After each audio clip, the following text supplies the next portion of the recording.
الصلاۃ مأدبۃ وغیث، نماز ایک دسترخوان کی طرح ہے. اب ایک اور معنی آپ کو ملے گا، مأدبہ. وغیث اور بارش. نماز ایک دسترخوان اور باران رحمت ہے. جب اللہ تعالیٰ نے اپنے بندے کو خواہشات اور ان کے اسباب کے ساتھ آزمایا جو اس بندے کے اندر بھی ہیں اور اس کے باہر بھی، تو یہ اس اللہ کی بندے پر کامل رحمت اور احسان کا تقاضا ہے کہ اس نے اپنے بندے کے لیے ایک دسترخوان تیار کیا جس میں ہر رنگ کے تحائف، خلعتیں اور عطیات جمع کیے. اللہ نے بندے کو دن میں 5 مرتبہ اس کی طرف دعوت دی اور اس دسترخوان کی رنگا رنگ اقسام میں سے ہر قسم میں ایسی لذت، فائدہ اور مصلحت رکھی جو کسی دوسری قسم میں نہیں رکھی. یہ اس بندے کے لیے ہے جس کو اللہ نے اس دسترخوان کی طرف دعوت دی ہے، تاکہ بندگی کے تمام رنگوں میں سے ہر رنگ کے ساتھ اس کے بندے کی لذت مکمل ہو، تاکہ وہ عزت و وقار کی اقسام میں سے ہر قسم کے ساتھ اس کی تکریم کرے، تاکہ اس عبودیت کے افعال میں سے ہر فعل اس قابل مذمت فعل کا کفارہ بن جائے جس کو اللہ ناپسند کرتا ہے، تاکہ وہ اس کے بدلے اس کو ایک خاص نور عطا کرے اور اس کے دل اعضاء میں قوت دے اور اس کو اپنی ملاقات کے دن خاص ثواب دے. وَلَمَّا امْتَحَنَ اللَّهُ تَعَالَى عَبْدَهُ بِالشَّهَوَاتِ وَأَسْبَابِهَا، اور جب آزمایا اللہ تعالیٰ نے اپنے بندے کو خواہشات اور ان کے اسباب کے ساتھ، یعنی من داخل فیہ، جو اس کے اندر رکھی گئی، داخل میں ہے، وخارج عنہ، اور اس کے باہر بھی ہیں، یعنی خواہشات بندے کے اندر بھی ہیں اور ان کے اسباب باہر بھی ہیں. اقتضت، تقاضا کیا، تمام رحمتہ بہ، اس کی مکمل رحمت نے بندے پر، وہ احسانہ الیہ، اور اس کی طرف احسان کرنے نے، ان ہیأ لہ مأدبۃ، کہ اس نے اس کے لیے ایک دسترخوان تیار کیا، قد جمعت من جمیع الالوان والتحف، جس میں جمع کر دیے ہر طرح کے رنگ اور تحفے، والخلع، اور خلعتیں، والعطایا، اور عطیات یعنی بخششیں، ودعاہ الیہا کل یوم 5 مرات، اور اس کو دعوت دی بندے کو کہ اس دعوت کی طرف دن میں 5 دفعہ آئے. یعنی اللہ سبحانہ تعالیٰ نے دن میں 5 دفعہ اپنے بندے کے لیے ایک دسترخوان کی طرف دعوت دی ہے.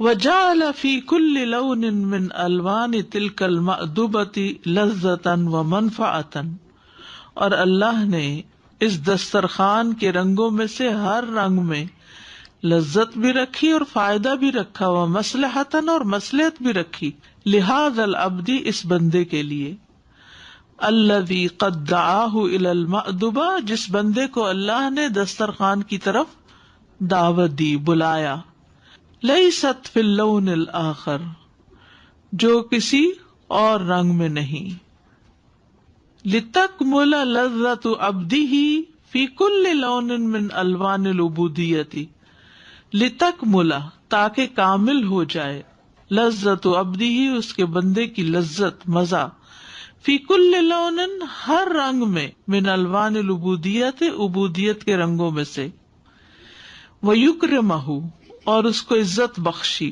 بکل صنف، ہر قسم کے ساتھ، من اصناف الکرامتی، کرامت اور شرف کے اقسام میں سے، یعنی جتنی بھی عزت کی اقسام ہو سکتی ہیں اس سے اس کو نوازا.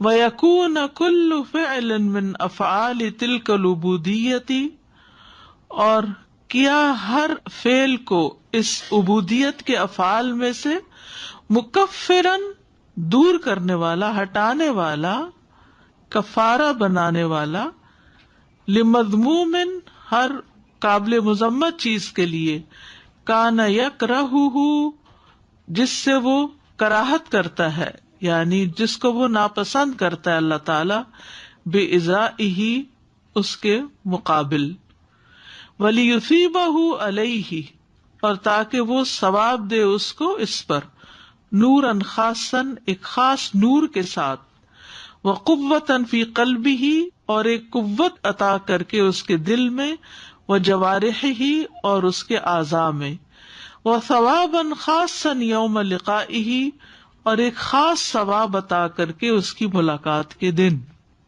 تو اس کا خلاصہ کیا ہے کہ نماز کے اندر اتنے ڈفرنٹ کلرز ہیں، اتنے ڈفرنٹ بینیفٹس ہیں، اور ایسی ایسی نعمتیں اس میں سے حاصل ہوتی ہیں انسان کو، اور ایسی ایسی بخششیں حاصل ہوتی ہیں کہ جو کسی اور جگہ جانے سے حاصل ہو ہی نہیں سکتی۔ دوسرے لفظوں میں آپ کو نماز سے جو کچھ ملتا ہے وہ کسی اور جگہ سے مل ہی نہیں سکتا، کہیں اور سے آپ پا ہی نہیں سکتے۔ لذتاً و منفعتاً و مصلحتاً، لذت بھی، فائدہ بھی، مصلحت بھی، ہر اس شخص کے لیے جس کو اللہ اس دسترخوان کی طرف بلاتا ہے۔ اور عبودیت کے جتنے بھی رنگ ہیں ان میں سے ہر رنگ کے ساتھ بندے کی لذت مکمل ہوتی ہے، اور پھر تقسیم آگے بتائیں گے یہ انشاءاللہ خود ہی۔ اور پھر اس عبادت کے ذریعے انسان کے زندگی میں جو بیڈ ہیبٹس ہوتی ہیں، جیسے انہوں نے بات کی تھی نا، جیسے نہر میں 5 دفعہ انسان نہاتا تو وہ صاف ہو جاتا ہے، تو اس سے صرف گناہ نہیں دھلتے بلکہ انسان کی جو بری عادتیں ہوتی ہیں یا جیسے برے برے گناہ ہوتے ہیں ان کا یہ کفارہ بھی بن جاتی ہے نماز۔ یعنی انسان آ کر اپنے رب کے سامنے جب کھڑا ہوتا ہے تو اس کو ایسی ایمانی طاقت، ایسا نور حاصل ہوتا ہے، ایسی قوت حاصل ہوتی ہے کہ جس کے ذریعے انسان کو آسان ہو جاتا ہے برے کام چھوڑنا۔ جیسے آپ دیکھیں بچپن سے ہمارے ماں باپ الحمدللہ مسلمان ہیں، اور وہ ہمیں بتاتے رہتے ہیں یہ غلط ہے، یہ صحیح ہے، یہ اچھا ہے، یہ برا ہے۔ ہوتا ہے نا ایسے، ہمیں پتہ ہوتا ہے، لیکن کتنے بچے ہیں جو ماں باپ کی بات پہ کان دھریں اور ان چیزوں سے بچیں؟ اللہ ماشاء اللہ کچھ بچ بھی جاتے ہیں، لیکن سبھی کچھ نہ کچھ تجربہ کرتے ہیں ان چیزوں کا جن سے ان کو روکا جاتا ہے، بلکہ ان کے اندر اور زیادہ اٹریکشن ہو جاتی ہے جب زیادہ روکتے ہیں تو۔ اب وہ بری عادتیں تو پڑ چکی ہوتی ہیں، اب ان کو کس طرح نکالیں؟ پریشان بھی ہوتا ہے انسان، خاص طور پر جو اس کو علم حاصل ہوتا ہے تو اب اس کو زیادہ احساس ہوتا ہے کہ میں اپنی برائیوں سے کیسے چھٹکارا پاؤں۔ کچھ بری عادتیں ایسی ہوتی ہیں کہ جن کی وجہ سے اس کے انسانوں سے تعلقات خراب ہو جاتے، گھر ٹوٹ جاتے، اچھے دوستوں سے انسان محروم ہو جاتا ہے، بعض اوقات جاب ہاتھ سے چلی جاتی ہے بے جا غصہ دکھانے کی وجہ سے، کبھی بزنس خراب ہو جاتے ہیں، کبھی سودے مارے جاتے ہیں، کتنی چیزیں ہوتی ہیں، اور انسان کو ریئلائز ہو رہا ہوتا ہے کہ یہ غلطی میری اپنی تھی، یہ جو چانس میرے ہاتھ سے نکلا، یہ جو نعمت میرے ہاتھ سے گئی، اس میں کسی کا قصور نہیں، میرا اپنا ہی ہے۔ پھر انسان اپنے آپ سے فرسٹریٹ ہوتا ہے، اس کو نکالوں کیسے اپنے اندر سے؟ کبھی اس سے پوچھتا، کبھی اس کے پاس جاتا، کبھی اس سے، لیکن نہیں چھوڑ پاتا۔ جیسے نشہ ہی ہے، ایڈکشن ہی ہے، بے حیائی کے کام ہے، انسان سوچتا ہے کہ یا اللہ کس طرح ان کو چھوڑے۔ تو نماز ایک ایسی چیز ہے کہ جو انسان کو ایسی قوت عطا کرتی ہے، ایسے ایسے طریقوں سے انسان کی اصلاح کرتی ہے اگر انسان ٹھیک سے نماز ادا کرتا ہے، کہ وہ جو مذموم افعال ہیں اس کے مقابل وز انسان کو نیکی کی توفیق ہو جاتی ہے، اور برے چیزوں سے چھٹکارا بھی ہو جاتا ہے، اور ان کا کفارہ بھی ہو جاتا ہے، اور خاص نور عطا ہو جاتا ہے، اس کے دل میں قوت آ جاتی، اس کے جوارے بھی مضبوط ہوتے ہیں۔ آپ دیکھیں کہ جب آپ نماز ادا نہیں کرتے تو جوارے کا کیا حال ہوتا ہے؟ جو لوگ نماز نہیں پڑھتے جب وہ بڑھاپے کی عمر کو پہنچتے تو جھک کے کوئی چیز اٹھانی ان کے لیے مشکل ہوتی، زمین پہ بیٹھنا مشکل ہوتا ہے، بیٹھ کے اٹھنا مشکل ہوتا ہے۔ تو بے شمار جسمانی فوائد ہیں اس نماز کی، اور میں نے دیکھا کہ جو لوگ زیادہ نوافل پڑھتے ہیں ان کے جسم میں اتنی فلیکسیبلٹی ہوتی ہے، تو یہ جسمانی فائدے بھی بے شمار ہیں۔ اور یہ جو کتنی خوبصورت بات ہے، ثواباً خاصاً یوم لقائہ، اللہ کی ملاقات کے دن خاص ثواب، خاص بدلہ، خاص اجر۔ کتنی بڑی سعادت ہے. یعنی دنیا میں بھی فائدہ کہ اس دسترخوان سے ہمیشہ ہی کچھ لے کے ہی آئیں گے، اور آخرت کے بھی فائدے. قرآن اور حدیث سے بھی پتہ چلتا ہے کہ نماز سے انسان کو رنگا رنگ فائدے ملتے ہیں. نماز سے فلاح ملتی ہے، اس لیے اس کو حی علی الفلاح بھی کہا گیا ہے. قد افلح المؤمنون الذین هم فی صلاتهم خاشعون. پھر رحمت ملتی ہے، وَأَقِیمُوا الصَّلَاةَ وَآتُوا الزَّکَاةَ وَأَطِیعُوا الرَّسُولَ لَعَلَّکُمْ تُرْحَمُونَ. نماز سے انسان اللہ کی رحمت پاتا ہے. ہم بعض اوقات اپنے مسائل میں گھرے ہوئے ہوتے ہیں نا، پریشان ہوتے ہیں، یا اللہ یہ پریشانی دور کر دے، یا اللہ تو اپنی رحمت فرما. تو وہ رحمت کیسے آئے گی؟ نماز پڑھیں گے تو رحمت آ جائے گی. اللہ تعالیٰ خود حکم دے رہے ہیں سورۃ النور میں. نبی صلی اللہ علیہ وسلم نے فرمایا، سنن نبی داؤد کی روایت ہے، جب تم میں سے کوئی آدمی نماز کے لیے کھڑا ہوتا ہے تو بے شک رحمت اس کی طرف متوجہ ہو جاتی ہے. آپ نماز کے لیے کھڑے ہو اور رحمت آپ کی طرف متوجہ ہو جائے.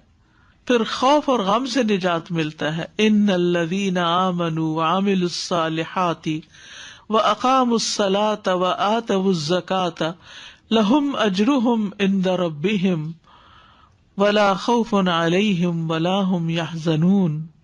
بے شک جو لوگ ایمان لائے اور انہوں نے نیک اعمال کیے اور نماز قائم کی اور زکوٰۃ دی، ان کے لیے ان کا اجر ان کے رب کے پاس ہے، اور ان پر نہ کوئی خوف ہے اور نہ وہ غمگین ہوں گے. رزق ملتا ہے. وَأْمُرْ أَهْلَكَ بِالصَّلَاةِ وَاصْطَبِرْ عَلَيْهَا لَا نَسْأَلُكَ رِزْقًا نَحْنُ نَرْزُقُكَ. تو رزق کے دروازے کھولتی ہے. اللہ کی حفاظت ملتی ہے. رسول اللہ صلی اللہ علیہ وسلم نے فرمایا، جس نے صبح کی نماز پڑھی وہ شام تک اللہ کے ذمے میں ہے. حشاش بشاش ہوتا ہے انسان، خوش مزاجی حاصل ہوتی ہے. یعنی صبح کے وقت جب انسان اٹھتا ہے اور نماز ادا کرتا ہے تو نفس کی خباثت اور سستی دور ہو جاتی ہے، بیماری سے شفا ملتی ہے. ابن القیم کہتے ہیں، اللہ کا ذکر کرنا، اس کی طرف متوجہ ہونا، اس کی طرف رجوع کرنا اور نماز کی طرف لپکنا، کتنے ہی ایسے بیمار ہیں جنہیں شفا دے دی گئی ان سے، کتنے ہی ایسے بیمار ہیں جنہیں عافیت دے دی گئی نماز کی وجہ سے. پھر برائی اور بے حیائی سے نجات ملنا. ان الصلاۃ تنہی عن الفحشاء والمنکر ولذکر اللہ اکبر. تو نماز جو ہے صرف جوارح کے ایکشن کا نام نہیں ہے، بلکہ نماز ہمیں ڈسپلن کرتی ہے، ہمارے کردار کو مہذب بناتی ہے. ابن تیمیہ کہتے ہیں، نماز کو اگر اس طرح ادا کیا جائے جیسا کہ حکم دیا گیا ہے تو یہ نماز انسان کو برائی اور بے حیائی سے روک لیتی ہے، اور جب وہ اسے نہ روکے تو اس بات کی دلیل ہے کہ وہ نماز کا حق ضائع کر رہا ہے، وہ نماز ٹھیک نہیں پڑھ رہا. کیونکہ اللہ تعالیٰ کی بات سچی ہے کہ نماز بے حیائی سے روکے گی، لیکن کچھ لوگوں کو کیوں نہیں روک رہی؟ کیونکہ وہ صحیح نماز نہیں پڑھ رہے، ان کا دل نماز نہیں پڑھ رہا. پھر حدیث میں آتا ہے نماز نور ہے، نماز روشنی ہے. غیر اخلاقی برائیاں دور ہوتی ہیں، اس سے انسان کا اخلاق امپروو ہوتا ہے. ان الانسان خلق ہلوعا اذا مسہ الشر جزوعا واذا مسہ الخیر منوعا الا المصلین. بے شک انسان تھوڑ دلا بنایا گیا، بہت چھوٹا دل ہے. جب اسے تکلیف پہنچتی ہے تو گھبرا اٹھتا ہے، مرنے لگا ہوں. اور جب مال ملتا ہے تو بخیل بن جاتا ہے، یا میں کسی کو کیا دوں. سوائے نماز ادا کرنے والوں کے، ان کا دل کھلا ہوتا ہے، جو اپنی نماز پر ہمیشگی کرنے والے ہیں. بری عادات ختم ہوتی ہیں. ابو ہریرہ کہتے کہ ایک آدمی نبی صلی اللہ علیہ وسلم کے پاس آیا اور کہا کہ فلاں آدمی رات کو نماز تو پڑھتا ہے لیکن صبح چوری کرتا ہے. آپ نے فرمایا عنقریب وہ نماز میں جو کہتا ہے وہ اس کو چوری سے روک دے گا. پھر آزمائشیں دور ہوتی ہیں. انسان کا وہ فتنہ جو اس کی بیوی، اولاد اور پڑوسی میں ہوتا ہے، نماز، صدقہ اور اچھی بات اس کے لیے کفارہ بن جاتی ہے. جو نماز کے لیے حاضر ہوتا ہے اللہ تعالیٰ اس سے خوش ہوتا ہے، اس کو عزت بخشتا ہے. نبی صلی اللہ علیہ وسلم نے فرمایا جو مسلمان مرد نماز اور ذکر کے لیے مسجدوں میں پابندی سے حاضر ہوتا ہے اللہ اس سے ایسے خوش ہوتا ہے جس طرح مسافر کے گھر والے اس کے گھر آنے پہ خوش ہوتے ہیں. یعنی اللہ تعالیٰ دیکھ رہا ہوتا ہے نہیں میرے یہ بندے بھاگ بھاگ کے مسجد میں پہنچ رہے ہیں، ان کو دیکھ دیکھ کے اللہ تعالیٰ خوش ہوتا ہے. ہر قدم پر اجر ملتا ہے، قدم قدم پر گناہ مٹتے اور درجات بلند ہوتے ہیں، قدموں کے نشان پر بھی ثواب کی امید رکھتے ہیں. جیسے آپ صلی اللہ علیہ وسلم نے مدینہ کے ایک انصاری کو کہا تھا نا، جس کا گھر سب سے دور تھا، کہ تم نے جس ثواب کی نیت کی وہ تمہارے لیے ہے، بے پناہ اجر ہے. گناہ جھڑتے ہیں. مسلمان بندہ جب اللہ کا چہرہ چاہنے کے لیے نماز پڑھتا ہے تو اس کے گناہ اسی طرح جھڑتے آتے ہیں جیسے درخت کے پتے جھڑتے ہیں. پچھلے گناہوں کا کفارہ ہے، وہ جو ماضی میں پاسٹ میں گناہ کیے ان کی معافی کا ذریعہ بھی ہے. عثمان رضی اللہ عنہ کہتے ہیں کہ میں نے رسول اللہ صلی اللہ علیہ وسلم کو یہ فرماتے ہوئے سنا کہ جو شخص وضو کرے اور اچھی طرح وضو کرے، پھر فرض نماز کے لیے مسجد کی طرف چلے اور امام کے ساتھ نماز ادا کرے تو اس کے پچھلے سارے گناہ معاف ہو جائیں گے.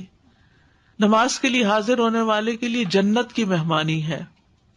صحیح بخاری میں آتا ہے جو شخص مسجد کی طرف صبح اور شام بار بار آتا جاتا ہے، اللہ جنت میں اس کی مہمانی کرتا ہے. جب بھی وہ صبح و شام آتا اور جاتا ہے، یعنی اس کے لیے تیار ہو رہا ہے.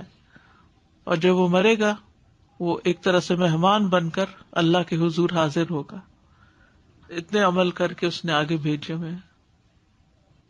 الصدور من المأدوبۃ، دسترخوان سے فارغ ہو کے جانا.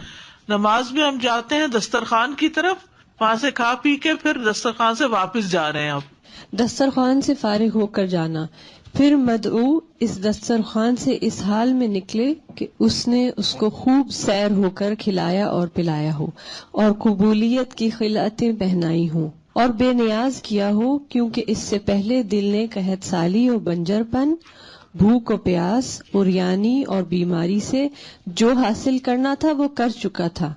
تو اس دسترخوان نے اس کو اس حال میں اپنے پاس سے نکالا کہ وہ اس کو غنی کر چکا، اور اس کو کھانے پینے، لباس اور تحائف میں سے وہ کچھ عطا کیا جس نے اس کو بے نیاز کر دیا. یعنی انسان جب بھی نماز کی طرف جاتا ہے، جو واپس لوٹتا ہے تو بہت کچھ سمیٹ کے جا رہا ہوتا ہے، جس پر کوئی مال خرچ نہیں کرنا پڑتا. بہت سی نعمتیں ساتھ لے کے جا رہا ہوتا ہے. ایک سینس آف اچیومنٹ ہوتی ہے. عام طور پر تم سمجھتے ہیں نا ہم شاید کچھ کر رہے ہیں، ہم کوئی قربانی کر رہے ہیں، دے رہے ہیں، لیکن ہم پا رہے ہوتے ہیں.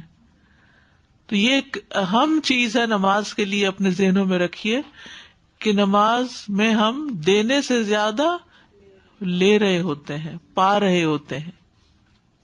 جیسے ہم دن میں 2 یا 3 بار فزیکل میلز کے لیے جاتے ہیں نا کہ ہم کھائیں گے تو ہمیں فائدہ ہوگا، تو یہ ہمارا اسپرچل میل ہے. یس. فَيَصْدُرُ الْمَدْعُوُ مِنْ هَذِهِ الْمَأْدُوبَةِ، تو واپس لوٹتا ہے مدعو جس کو دعوت دی گئی، اللہ نے حی علی الصلاح حی علی الفلاح کی پکار کے ذریعے اس کو اپنے دسترخوان کی طرف آنے کی دعوت دی. من هذه المأدوبة، اس دسترخوان سے، وقد اشبعه وارواہ، اس حال میں کہ اللہ نے اس کو سیر کر دیا اور سیراب کر دیا. یعنی سیر اور سیراب ہو کر وہ باہر نکلتا ہے. وخلع علیہ، اور اس کو خلعتیں عطا کی، بخلع القبول، قبولیت کی خلعتیں. وَأَغْنَاهُ، اور اس کو بے پرواہ کر دیا، ہلکا کر دیا. لِأَنَّ الْقَلْبَ كَانَ قَبْلُ قَدْ نَالَهُ مِنَ الْقَحْطِ وَالْجَدْبِ وَالْجُوعِ، کیونکہ دل اس سے پہلے اس کو قحط، بنجرپن اور بھوک، والظمأ پیاس، والعری اور بے لباسی، والسقم اور بیماری، ما نالہ جو اس کو پہنچی ہوئی تھی. یعنی انسان جب دنیا میں ہوتا ہے تو اس کے اندر یہ سب کچھ فیل ہونے لگتا ہے، ایک ایمپٹینس آنے لگتی ہے، ایسے کسی چیز کی کمی ہو رہی ہوتی، جیسے وہ کسی چیز کو مس کر رہا ہوتا ہے.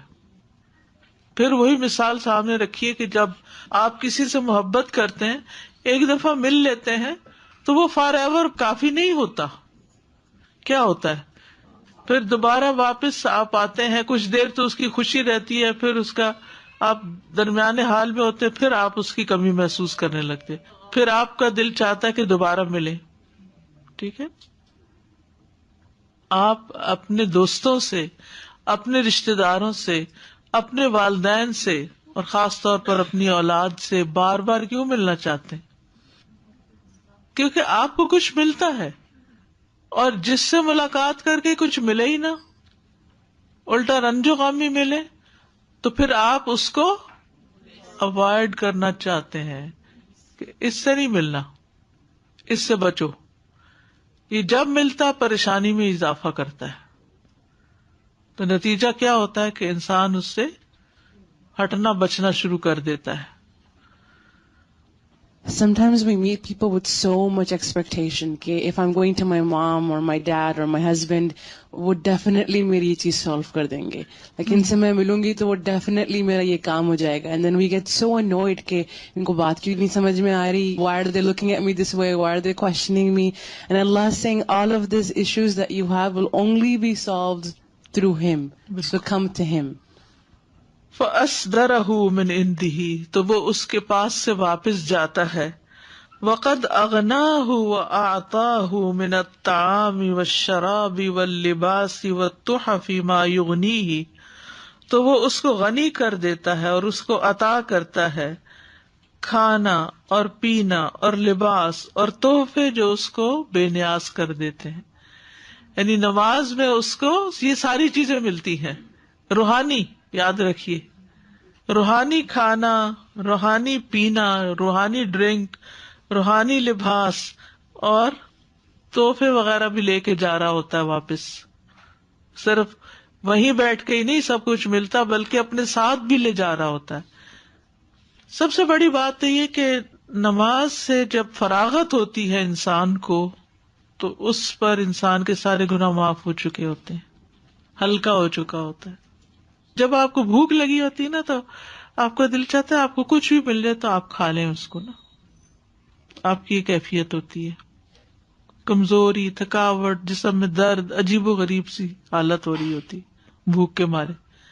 جب آپ کھا لیتے ہیں تو پھر کیا ہوتا ہے، پھر آپ کو ایک اچھی سی فیلنگ آتی ہے، آپ کو انرجی ملتی ہے، کہتے ہیں اب میں کچھ کرنے کے قابل. کچھ لوگوں کو تو ناشتے کی عادت نہیں ہوتی، لیکن جن لوگوں کو عادت ہوتی ہے وہ اس کے بغیر، اور خصوصاً کافی کی جن کو عادت ہے، ان کا دن نہیں چڑھتا کافی کے بغیر، وہ کوئی کام نہیں کر سکتے. اور اس کا جو سائز ہے وہ کپ کا انکریز بھی کرتے چلے جاتے ہیں کہ زیادہ ہوگی تو زیادہ انرجی ان کو ملے گی.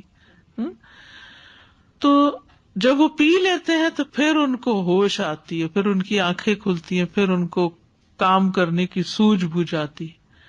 تو بالکل اسی طرح جو لوگ صحیح طور پر نماز ادا کرتے ہیں تو وہ ایک بالکل لائیولی اور فریش اور ایک عجیب کیفیت کے ساتھ واپس آتے. اس کا اندازہ آپ رمضان کی تراویح سے کر سکتے. آپ سب اپنی نمازوں کا اگر جائزہ لیں، یعنی مجھے یہ جو روحانی ایکسپیرئنس ہے نا، یہ اپنی پیک پہ رمضان میں ملتا ہے، اور رمضان میں بھی تراویح کی نماز میں ملتا ہے کہ جس میں ہم سب کے ساتھ مل کے پڑھ رہے ہوتے ہیں. نمبر ایک دوسرے سے انسان کو سپورٹ ملتی ہے کہ یہ پڑھا تو میں کیوں چھوڑوں، میں بھی پڑھوں گی. پھر یہ ہے کہ آپ کو قرآن سمجھ میں آ رہا اور لمبی قرات ہو. پھر یہ کہ آپ بار بار سجدہ اور رکوع کر رہے ہوتے ہیں، بار بار سجدہ اور رکوع. ہونا تو یہ چاہیے کہ اتنی رکعتیں پڑھ کے، 20 رکعتیں مثلاً امام کے پیچھے آپ نے پڑھی، وہ پڑھ کے آپ تھک جاتے، لیکن عجب حال ہوتا ہے کہ اس کے بعد لگتا ہے ساری تھکاوٹ ہی اتر گئی ہے. پتہ نہیں آپ کا کیا حال ہوتا ہے، لیکن مجھے تو لٹرلی یہی کیفیت ہوتی ہے کہ اب میں بالکل فریش ہو گئی. ایک بھری بھری سی کیفیت ہوتی ہے اندر، دل کی خوشی کی بھی اور اطمینان کی بھی، جیسے کچھ حاصل ہوا ہے. تو اسی طرح جب ہماری نمازیں صحیح ہوں گی، رکوع سجدے درست ہوں گے، طہارت صحیح ہوگی، قرات اچھی ہوگی، جیسے انہوں نے کہا کہ 100 آیتیں پڑھنے والی بات ہے، تو پھر آپ جب نماز سے اٹھتے ہیں تو لگتا ہے کہ جیسے آپ نے کچھ پایا ہے. تو سب سے پہلے تو یہ ہے کہ آپ کو وضو کرنے کے بعد، جیسے مسند احمد کی حدیث ہے جب بندہ وضو کرتا ہے اور اپنے وضو کو مکمل کر کے اپنی نماز شروع کرتا ہے، پھر اپنی نماز مکمل کرتا ہے، تو وہ اپنی نماز سے ایسے نکلتا ہے جیسے اپنی ماں کے پیٹ سے گناہوں سے پاک نکلا تھا. اتنا بڑا اجر ہے اس کے لیے. پھر فرشتوں کی دعائیں ملتی ہیں اس کو. رسول اللہ صلی اللہ علیہ وسلم نے فرمایا، جب کوئی شخص نماز کے بعد اپنی جائے نماز پر بیٹھا رہتا ہے تو فرشتے اس پر صلاۃ پڑھتے ہیں. فرشتوں کی اس پر صلاۃ یہ ہے، اللہم اغفر لہ، اللہم ارحمہ، اے اللہ اسے معاف کر دے، اے اللہ اس پر رحم فرما دے. اور اگر وہ بیٹھ کر اگلی نماز تک انتظار کرتا رہے تو بھی فرشتے اس پر صلاۃ پڑھتے ہیں، اور اس کے لیے ان کی صلاۃ یہی ہے، اللہم اغفر لہ، اللہم ارحمہ، اے اللہ اس کو معاف کر دے، اے اللہ اس پہ رحم فرما دے. آپ کسی کو بڑی سے بڑی رقم دے کے بھی نہیں بٹھا سکتے کہ آپ بیٹھے رہو اور میرے لیے یہ 2 دعائیں کرتے رہو. وہ 1 دفعہ کرے گا، 2 دفعہ کرے گا، چند دن کرے گا، پھر بھول جائے گا. لیکن یہ تو جو ہی آپ بیٹھتے ہیں بعد میں تو ساتھ ہی آپ کے فرشتے جو ہیں وہ آپ کے لیے دعائیں شروع کر دیتے ہیں. اور فرشتوں کی دعا ہم سے تو بہتر ہی ہوگی کیونکہ وہ کوئی گناہ نہیں کرتے. What I really liked was how it talked about getting ladha and manfa'atan wa maslihatan from salah. Like this is one of the rewards that you receive from salah. So I was thinking that every time we go for salah, we should be saying to ourselves that I'm not going to come back until I get these 3 things. I'm going to work hard in my salah, because you do lose your focus, you do get tired. But when you're in your salah or whatever that's distracting you, tell yourself, no, I'm here for these 3 things. میں نے یہاں سے ہلنا نہیں ہے جب تک I get this. انشاءاللہ. جزاکم اللہ خیرا کثیرا. السلام علیکم ورحمۃ اللہ وبرکاتہ.